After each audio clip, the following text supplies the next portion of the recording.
There's supposed to be a slide up here with my diary entries. I've kept a diary since I was in grade school, and Brad.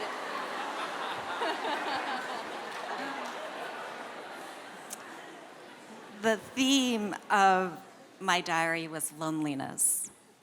My parents were immigrants, they worked long hours, and the house was always empty, and more importantly, my heart felt empty. Maybe that's why I kept a diary since I was a kid, and I wanted to read you an entry. They don't have to bring it back up, but it was in January of 1985. I was in grade school and I wrote, "Dear Diary, my mom came home at 10:30 p.m. and ate dinner. Today we didn't spend hardly any time together. I'll talk to her tomorrow." And those tomorrows were elusive. Both my parents worked, but I usually only mentioned my mom in my diaries. And when I did mention my dad, it was in the worst of contexts because he drank a lot and he had an uncontrollable temper. And it was really scary to be around him sometimes.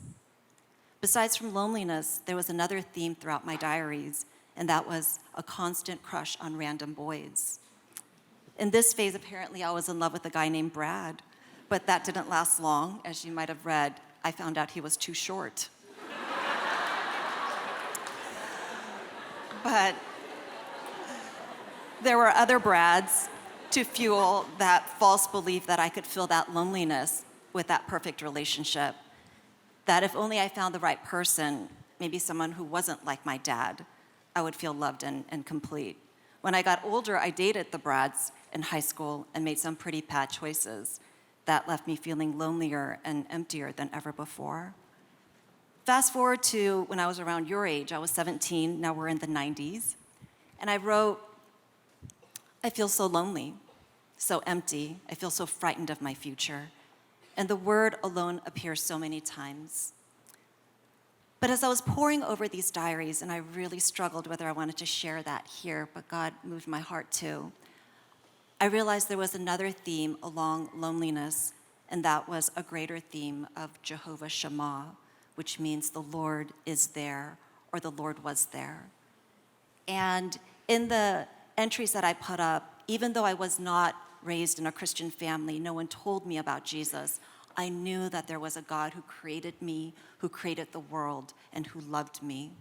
And throughout those diaries, I would say, I'm praying to you, God, come find me. And I didn't know him by name, but he knew me by name. And in the middle of the mess and in the middle of the darkness, there was a perfect love that pursued me, and his name was Jesus. And in that last entry that I read, it was actually literally 2 weeks before I accepted Christ as my Savior. And later on in the entry, you'll see that God starts sending people into my life, like John, who told me to pray and read from the Gospels, and another friend who invited me to church, and I went. And it was on that Friday night at a youth revival that I met Jesus and asked him into my heart. Since then, I can't summarize in a couple minutes decades of Jesus, but I do know one thing, that only he can fill me. And that by his word and his presence, and through sending the right people that he's intended for my life, he's filled me in ways that I can't imagine.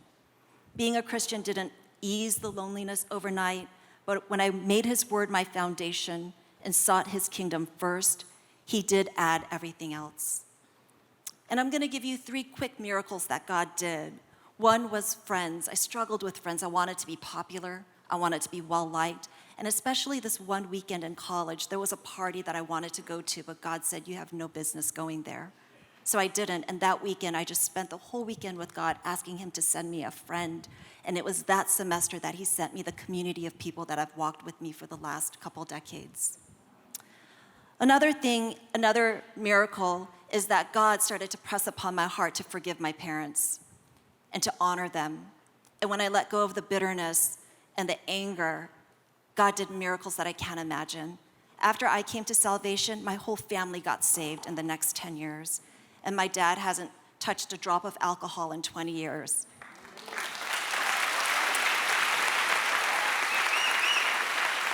And now he's the elder of a church, loving on the people there, walking them through things that he's walked through. And lastly, I was stuck in a really bad relationship, and God said, you need to let that go. And I said, I can't. I feel like I would die. And God said, no, you need to. And I did.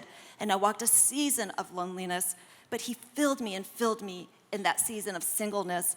And then at the end, God sent me the most amazing husband that I could have ever asked for. But what makes these relationships thrive is that I don't expect any of these people to be God. Not my friends, not my husband. No one can do that for me but Christ. And I've learned and remind myself still that the people in my life are just gifts, and the real source of life only comes from the giver. So just like God was there for me and always will be there for me, I pray that you would know the Jehovah-Shammah who will always be there for you. Discover who you're called to be at Biola University, a leading Christ-centered university in Los Angeles, with programs on campus and online. Subscribe for more of our videos and learn more at biola.edu.